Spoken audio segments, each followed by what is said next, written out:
Hey everybody, welcome to Climb the Ladder for 112th episode. As always, I'm here with my equally good-looking twin brother Duncan, and we are bringing you episode 112 after the Mariners swept the Angels and they go on to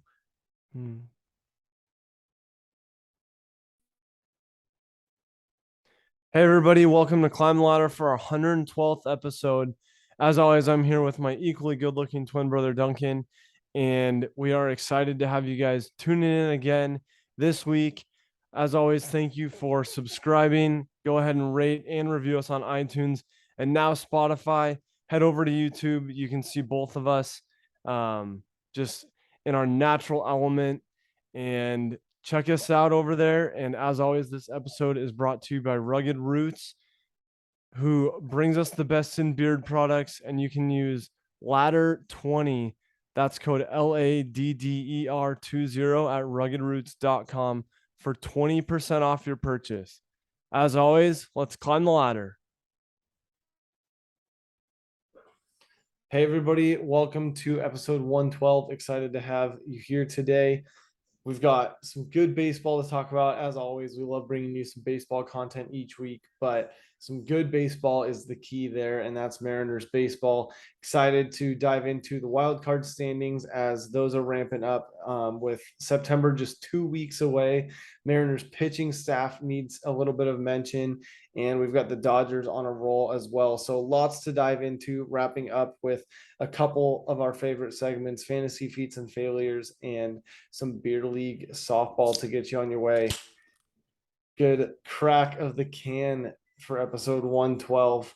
Just another Nice and milestone, crispy. just another Wednesday night for your boys. But yeah, Hunter, let's start with what recently happened. Mariners getting the sweep on the Angels in a 3-game series, wrapping up with their matinee performance today. Yeah, Wednesday was a fun one. A lot of action.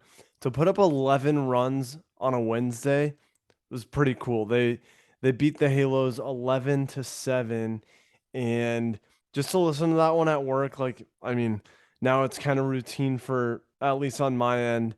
Uh, Got to throw it in the earbuds at work. Just gets through the day, through the afternoon. You know, it's a 110 start on the East Coast.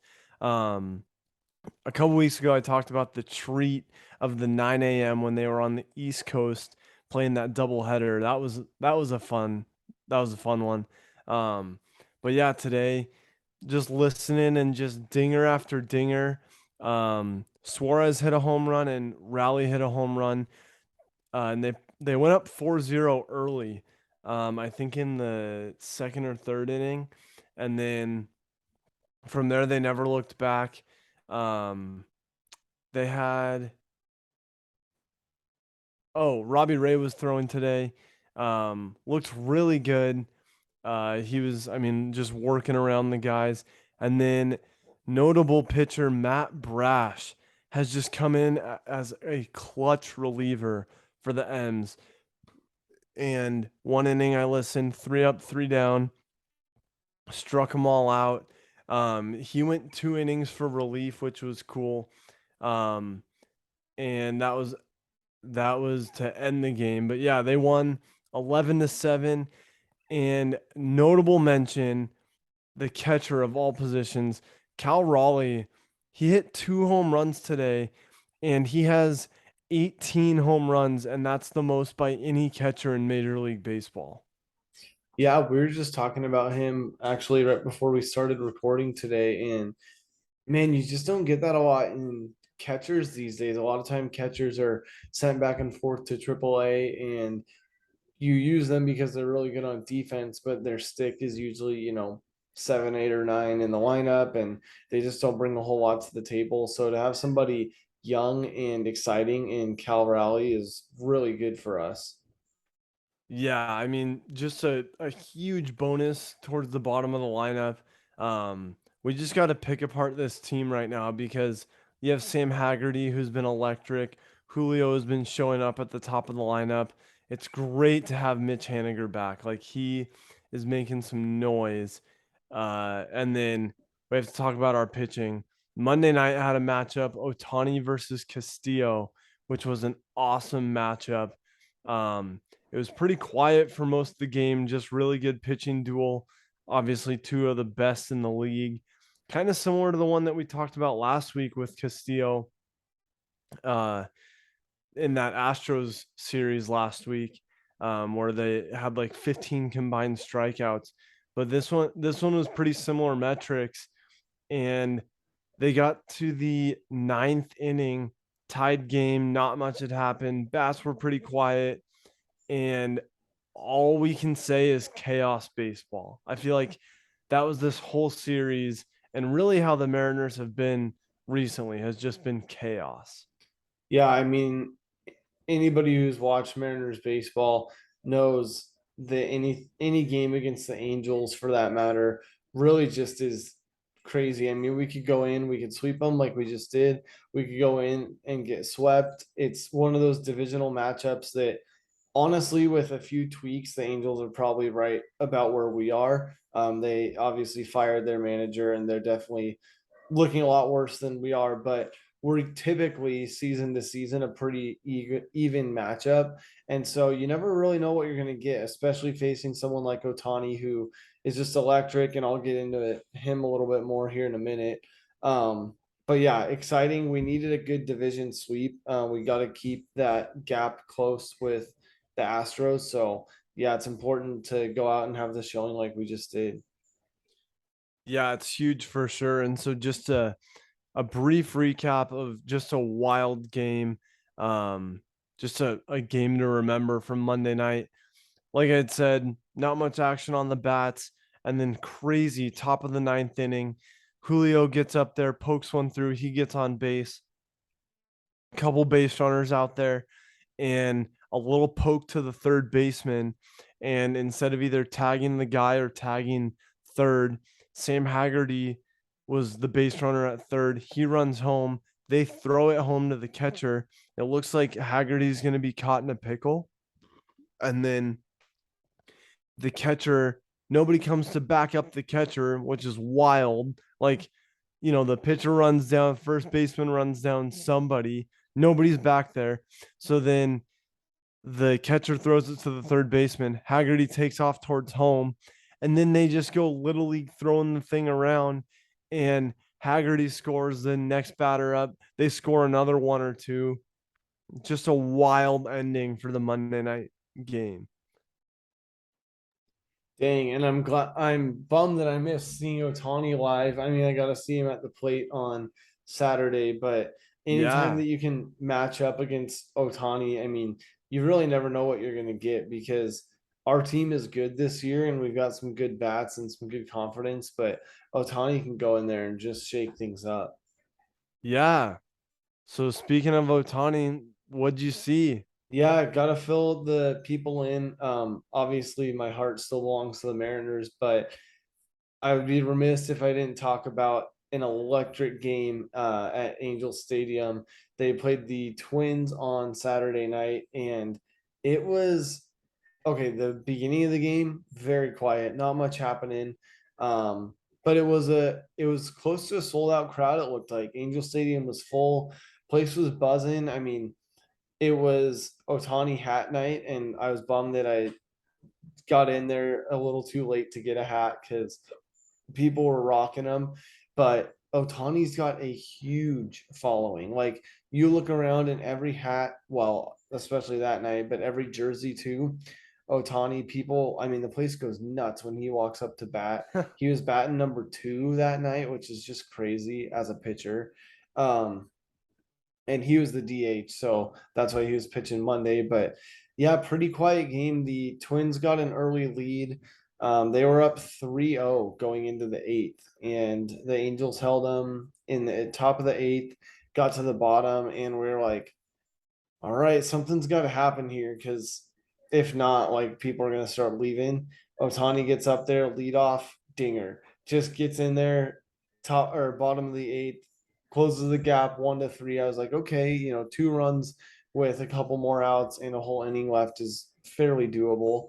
So nothing else happened in the eighth, and except that we were working up the Twins pitcher, and I think working their bullpen kind of ended up being their fate, because in the ninth, ended up getting two base runners on. We had guys on first and second for the Angels, and David Fletcher, who, if you haven't watched him or haven't heard of him, absolutely electric shortstop and second baseman. Yeah, and I just have to say, I mean, listening to the game today, he went 4 for 4, couple walks in there, but he was getting on base. He is a factor for that team. Yeah, the dude is an interruption to all normalcy. And he's quick, he's fun to watch, he gets it. He's young too, he's fast.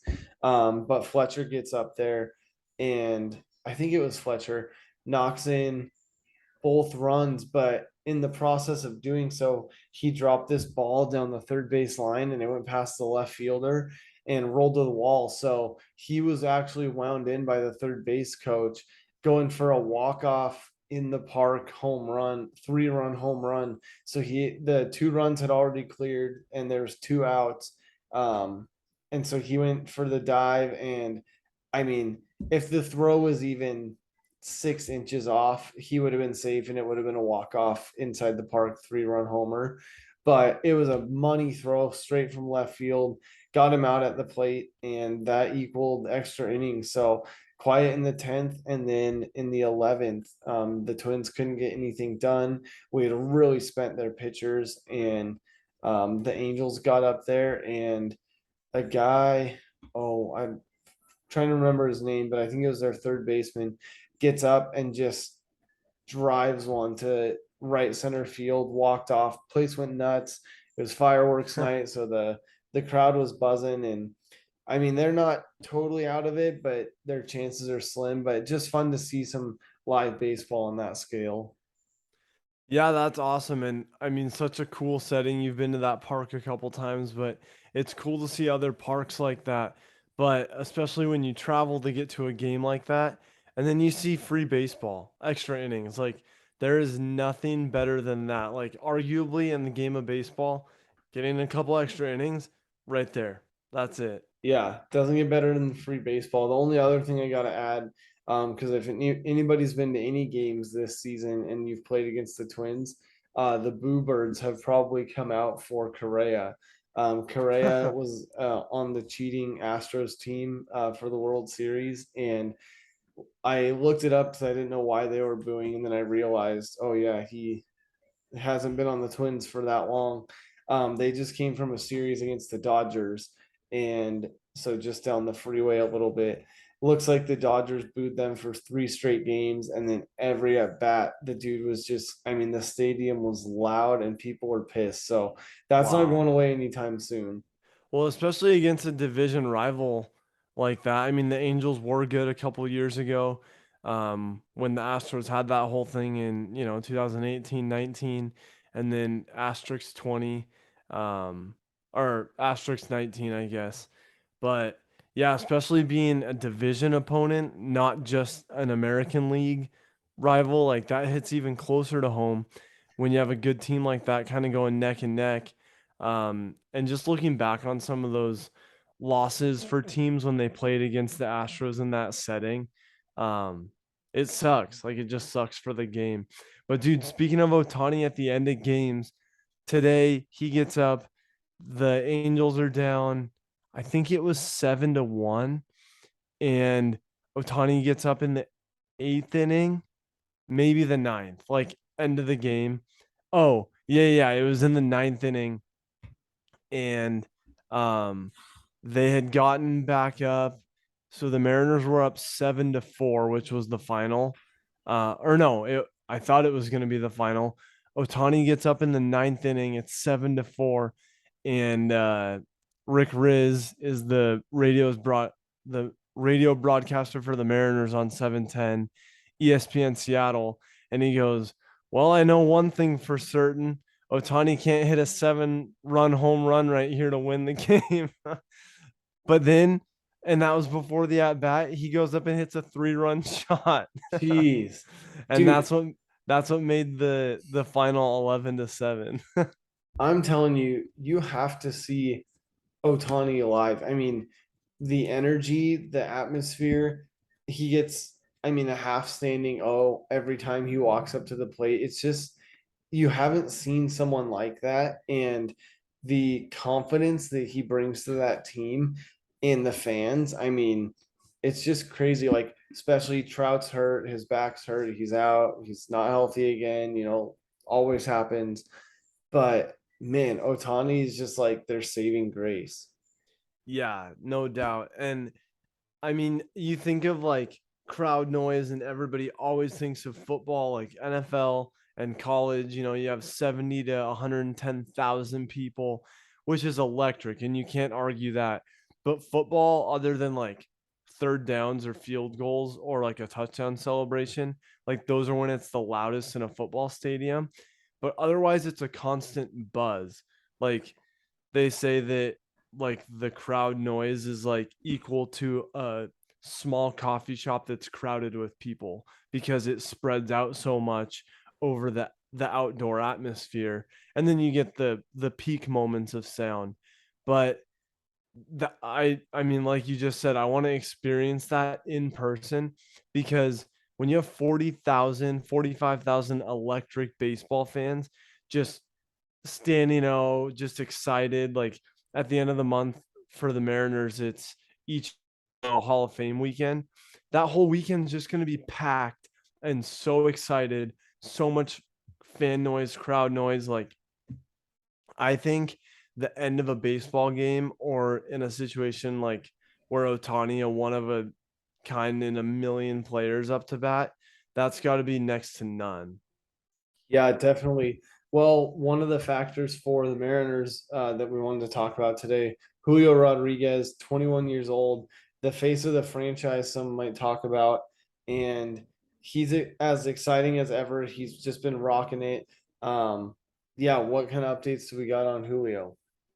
Yeah, well, I saw this article, which I mean, everybody's just grabbing stuff about Julio right now because you're right. He's making arguably the biggest difference for this franchise um, in the shortest amount of time, I would say, other than like Ty France, Haggerty, Raleigh, who we talked about. Like everybody's making some noise in some way, but Julio's just like, boom, major league debut.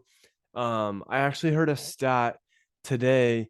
The Mariners have had, I think, 6 guys make their major league debut this season for the Mariners, which is which is crazy to be introduced into the league. But it's cool that they're giving them a shot. But anyway, Julio, there's a article about one difference maker for each team that's a contender going down the stretch, as we're in the last 6 weeks before the playoffs really shape up. Um, and they were saying it's Julio for the Mariners. Um, I mean, other than he spent a little bit of time on the IL to heal his wrist injury. Um, I mean, he's arguably the answer to ending their postseason drought. And he brings the energy, he brings the swag, and just brings, I think, the missing piece that is gonna push him through to October. Yeah, I think on that note, I mean, we know what Julio can bring. The league has seen it. He made it to the All-Star game. But at this point in the baseball season, for any team that has the remote chance of making it in, you have to have the person that's going to go above and beyond and really make an impact for your team, because you've got to have your consistent guys. You've got to have the superstars that everybody knows about, but you've got to have that X factor. And if you don't, you're not going to set yourself apart from any other team. And I think that that's what the Mariners finally have this year. They've had Kyle Lewis and Mitch Haniger and Kyle Seager and Felix Hernandez and all these greats come through, that it just hasn't been enough. And I think, I mean, starting Julio Rodriguez beginning of the season, we knew that we needed him. We knew that we needed somebody. That's what makes me excited for this wild card run, because we're already there and we've stayed there and we fluctuated with the Blue Jays and the Orioles. But for the most part, like, we're staying at the top of the wild card race, and we have Julio Rodriguez. And I think that because other teams don't, that's going to be the difference for us. Yeah, it is 100%. Well, speaking of some other teams who are at the top right now, and just have things going for them, going the right way, top of their division, top of the league. The LA Dodgers tonight on Wednesday night, as of this recording, are on the verge of their 13th straight win. And as of Tuesday of this week, they reached 12 straight wins for the first time in 46 years, which is crazy. After the Mariners were on that streak this year, they had a streak either last year or the beginning of the previous year. But just to see that, I mean, the Dodgers are a good team. They have been the last few years, kind of up and down. But yeah, 13 straight as of tonight. Uh, Pretty cool for them to see. I mean, they hit 6 home runs on Tuesday night to get there. Like, it's not even in just a 1-run game. Like, they're doing it in fashion. Yeah, that's pretty crazy. I think I saw a stat. It was their longest streak since moving from Brooklyn to LA. Yeah, that's wild to think about that kind of history. Yeah. Another, while we're on the topic of streaks, one that I didn't have on our list today, but is very notable, especially for how much love and praise we've been giving them. The Yankees are on an absolute skid at the moment. Total Yankees, for skid. anybody that knows, first team to 70 wins. I mean, best team in baseball pretty much all season. Aaron Judge having a historic Babe Ruth and Barry Bonds-esque home run stats. Like, it's just been crazy what he's been able to do. But with that being said, the Yankees are just downright hurting. They have lost 11 games out of their last 13, and they didn't score a run for 22 whole innings. I don't know what to say about that. I know they're still in first in their division, but that doesn't look like a World Series team to me. No, I don't know what happened. They are definitely on a skid. And we haven't really, I mean, we haven't seen that. Like, you don't get to 70 wins by being on an 11 out of 13 game skid for a team with everything going in the right direction. The fan base, the players, their proven track record of success. Everybody's like finally gonna stop chanting 27 rings, and then you just go on a skid in August. Like, now is not the time to do that.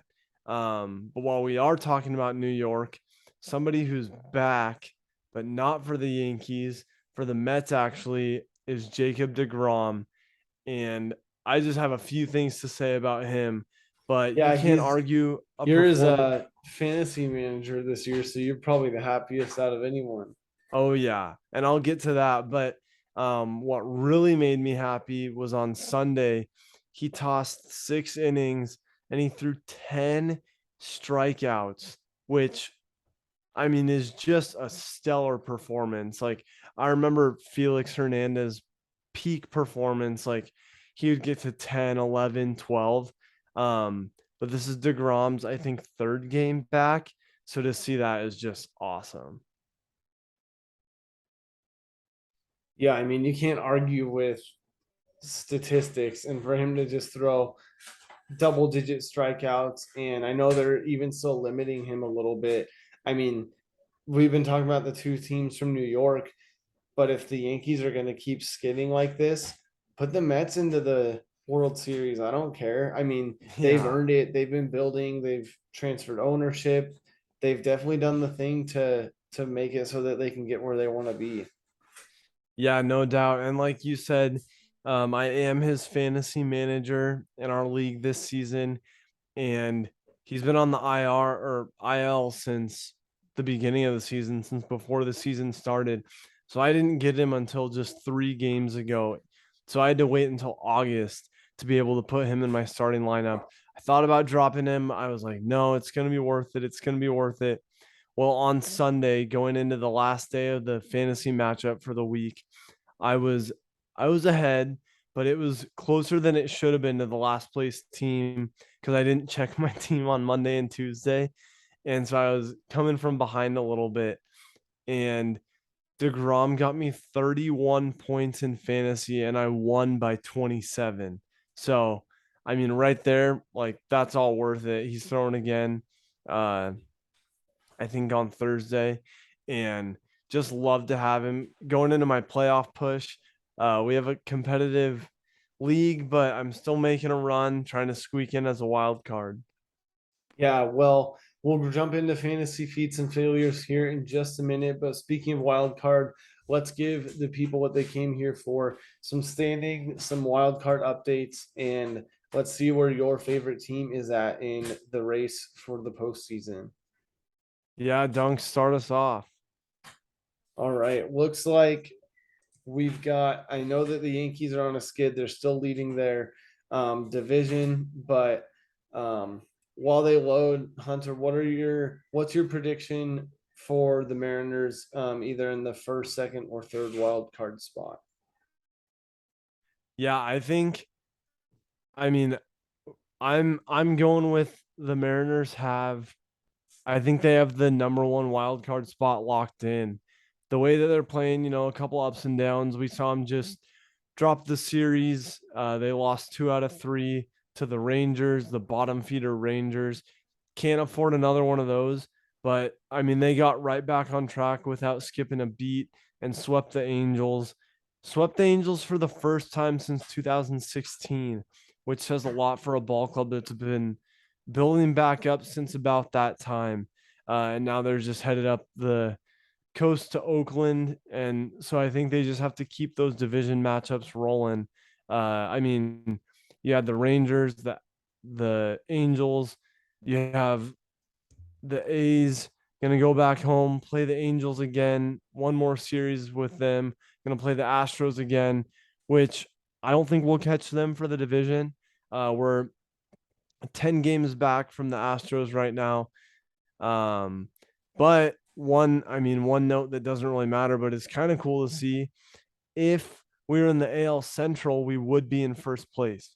Kind of a cool stat. Yeah, good to Um, know. Cleveland's sitting at the top of the Central at 63 and 55, and we are at 65 and 54.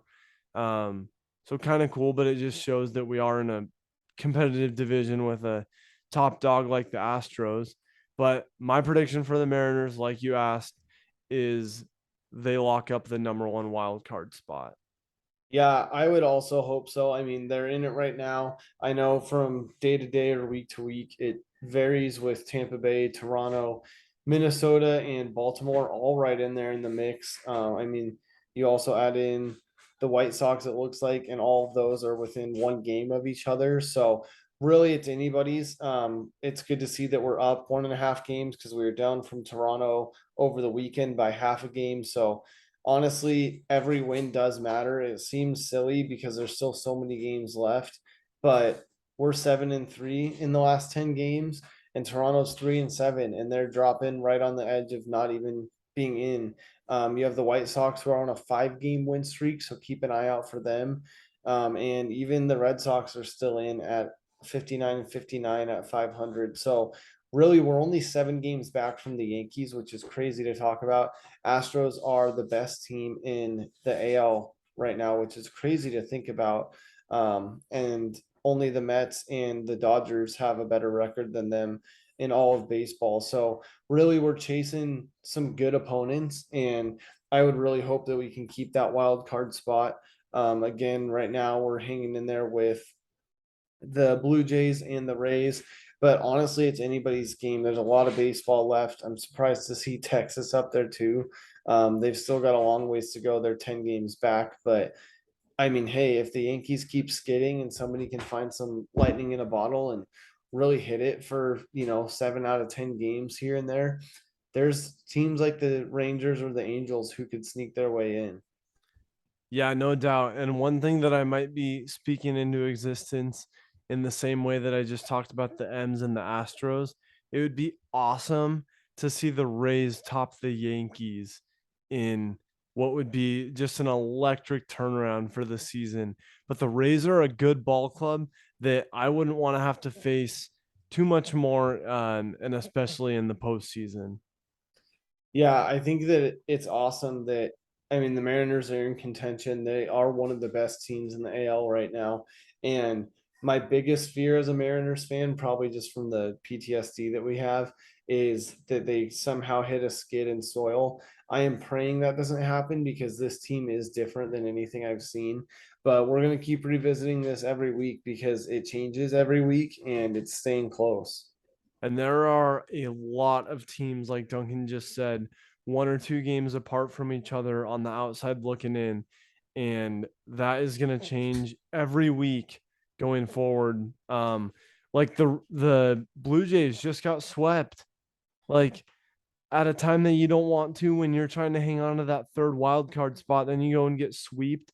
Especially, I mean, they're playing the Orioles right now, and the Orioles are making noise. Yeah, Like, the Orioles had a terrible start to the season. I think we were making fun of them in the first couple weeks, oh yeah, but really it just shows a long baseball season can be detrimental or very beneficial. I wanted to pop over to the NL before we hop into segments, but the Braves actually hold the top wild card spot for the NL at 72 and 46. So not only are they a wild card team, but they have one of the best records in baseball. yeah, that's crazy. They are a really good team, and I mean, they have a lot of competition, but to see what they're doing, and I mean, in a division again, like, with the Mets, um, yeah, I mean, they're only 3 games back from the Mets, so it still could be theirs. The Mets are kind of on fire right now, especially for representing New York.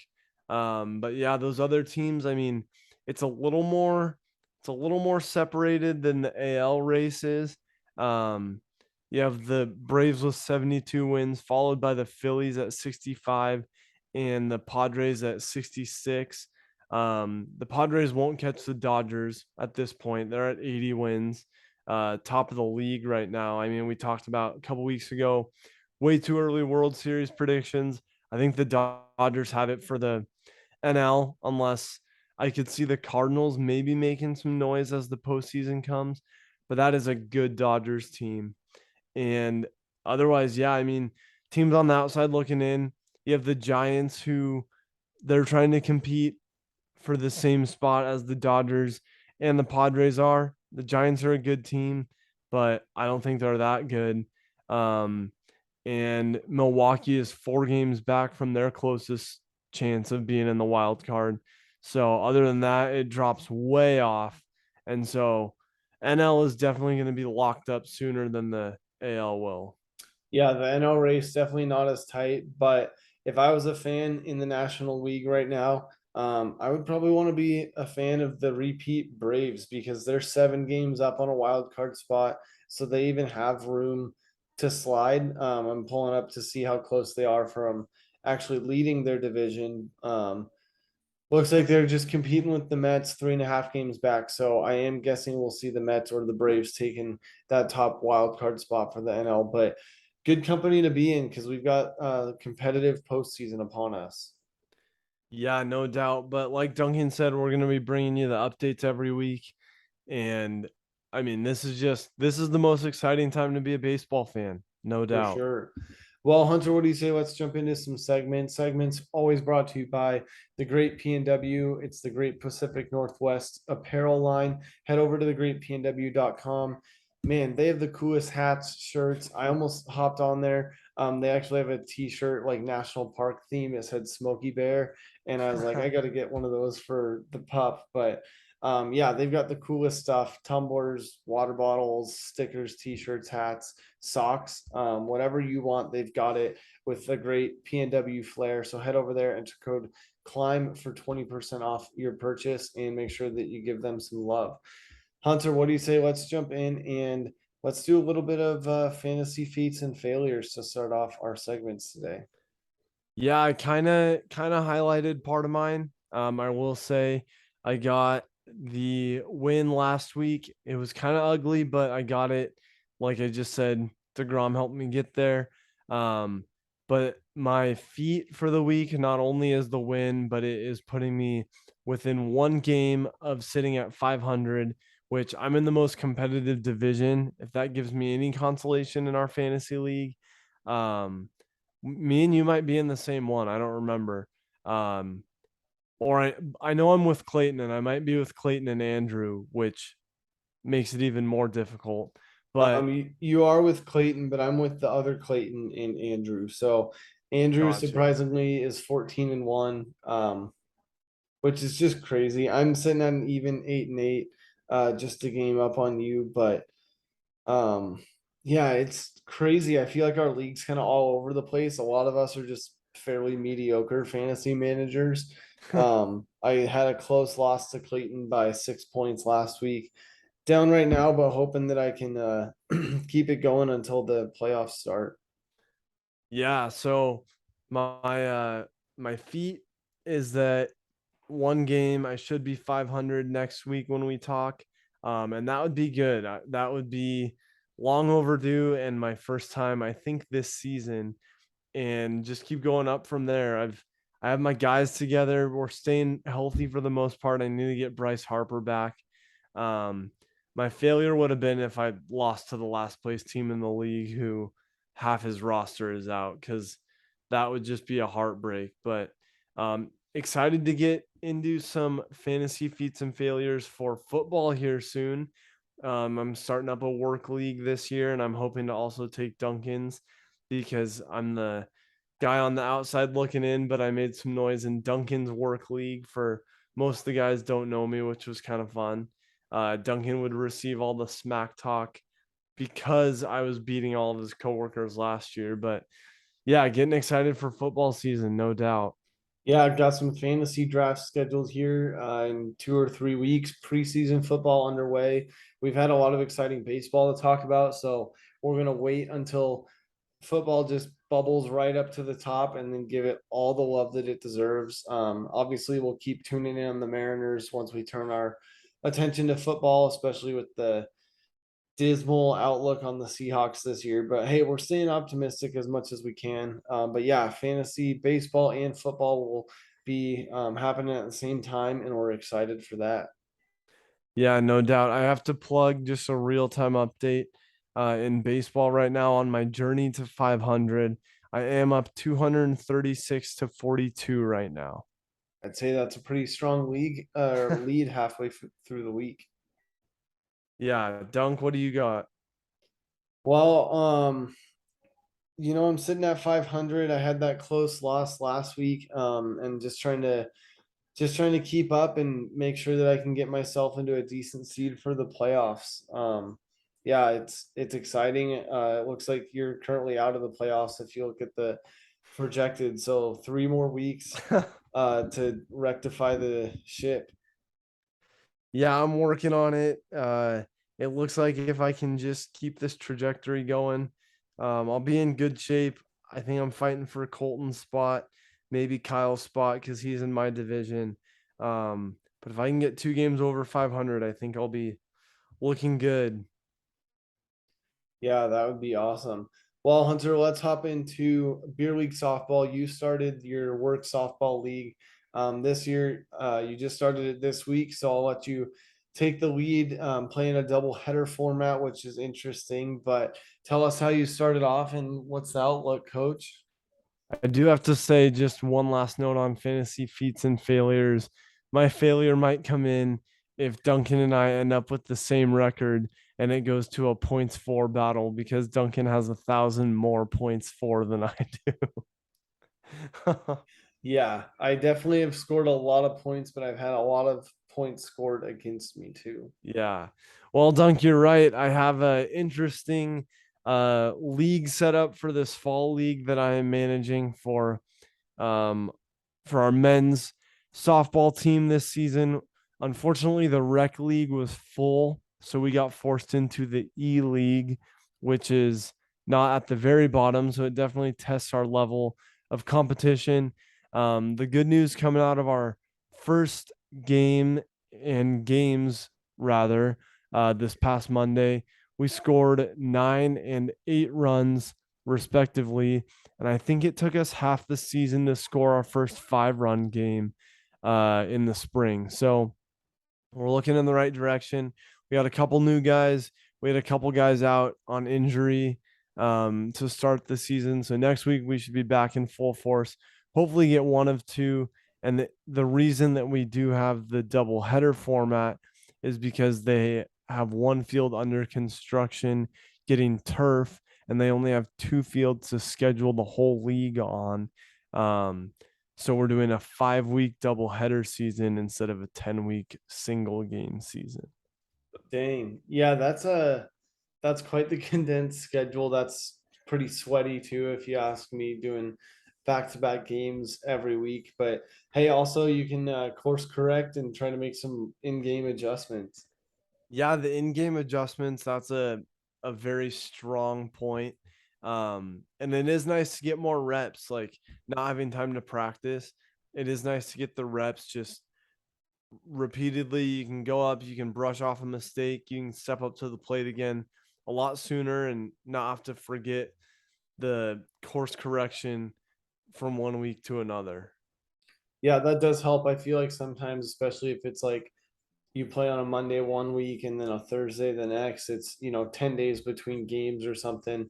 That can you can lose the momentum that you have. So I could see how, you're hungry coming off of a loss or a close one, that hopefully you guys can get that thing going. Yeah, no doubt. Well, how has your men's team and co-ed been going? Man, it's been good. We I'm trying to think between the two teams. We've only played two games, I believe, for co-ed. That team needs a little bit of help. We just have people that don't know, some of the basic fundamentals on the base path, and it's so hard to adjust to the pace of play with guy girl, different size ball. The pitching really killed us last week coming off of a loss. We were down, then we were up by a few, and then we just, kind of blew it. Men's league, on the other hand, going really well. I think we're 3-1, and looking like a good team here. Our only loss, I think, was our very first game. Might be 2-1. I'm trying to think of how many games we played, but it's been really good. I mean, we have a solid group of guys. We have less guys this year, which I think I told you earlier this week, but I think it's actually helped get some more reps in, gain that confidence, build the cohesion between the team. So our pitching is on and our hitting is really good as long as we're selective and not popping it out. So hopefully we can register for the postseason tournament and make some noise. Yeah, that's awesome to hear. Sounds like you guys are in good shape. You got a solid squad of returning guys, which just helps keep that chemistry going one season to the next. The winter break is what sucks the most. And I wonder, I always think like if we lived somewhere else that was less seasonal, like Arizona or Texas or California or something, I wonder if people, if they have like winter leagues for adult softball, because that would just be awesome to keep playing year round. And I know some teams play like weekend tournaments and stuff, even when there's out of like league seasons or city, city league or whatever. But that would be fun to keep playing all year.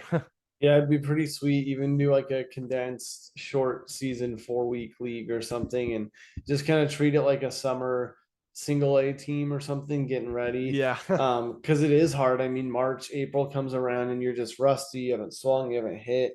So even if it was like, an indoor kind of something league or like a batting practice that you could pay for the city and go to the cages, something like that would be fun around here. But I agree. If I lived somewhere where it was warm all year, at least not snowy and wet, that would be a pretty fun thing to do. Yeah, no doubt about that. Well, this has been a fun one, episode 112 for the people. I saw we're still on the charts in the Dominican Republic and Argentina. So shout out to our listeners there. Tweet at us, let us know where you're coming from, where you're tuning in, and what you want to hear. We got some more stuff coming as the baseball season is in the final 2 months here, and we are right around the corner from football season. Definitely. Yeah. Excited. 112 has been fun. Good updates coming at you. Preseason football underway. Lots to talk about. College football starting here very shortly. And yeah, Labor Day weekend coming up. So yeah, stay tuned. We'll be back next week for 113. Let us know what you want to hear, what you like, what you want more of, and we'll see you guys next week. Yeah, no doubt. Thank you guys for tuning in. Go rate and subscribe and let your friends know where they can find us. And Dunk, as always, Let's let's climb the climb the ladder. ladder.